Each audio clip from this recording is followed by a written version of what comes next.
Наклон вперед, наклон назад. Вперед, раз, отталкиваемся, назад. 6:30 утра на уличной спортивной площадке Дворца спорта уже оживление. Начинается утренняя зарядка для населения. В течение получаса покровчане, приверженцы здорового образа жизни, выполняют нехитрые упражнения, которые дают мощный заряд бодрости на целый день. А сколько вас обычно бывает? Бывает обычно человек 15, все пожилого возраста. Ну, есть разного возраста, между прочим, этот раз. Мужчины, женщины? Мужчины, женщины. В основном женщины. 11 часов, почти полдень, теперь уже спортивную площадку заняли юные футболисты. В прошлом году на базе Дворца спорта открылся филиал Академии футбольного клуба «Спартак». Тренирует мальчишек лицензированный тренер Российского футбольного союза Алексей Макеев. Так, сейчас, допустим, у нас где-то в Покровске именно есть около 40 детей.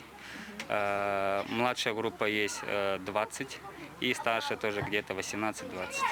В зимнее время тренировки частенько откладывались из-за ограничений. Одно время футболисты занимались в масках. Но наступило лето, начались каникулы, тренировки проходят на свежем воздухе и без отвлечения на домашние задания. Мальчишки счастливы.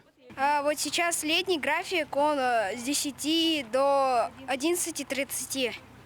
Сколько раз в неделю сюда приходите? 3 раза.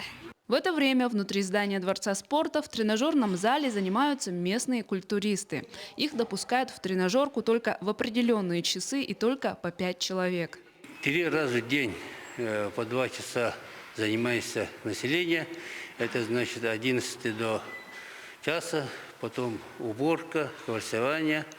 После этого с 2 до 4, потом тоже уборка, кварцевание, после этого с 6 до 8. Тренажерный зал долгое время вовсе не работал. Тогда спортсмены одалживали инвентарь и занимались дома.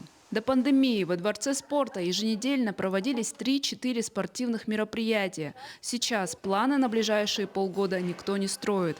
Руководство и сотрудники ждут улучшения ситуации с коронавирусом, а значит последующих послаблений со стороны оперативного штаба республики. Виолетта Засимова, Федор Тарасов, Хангаласский улус.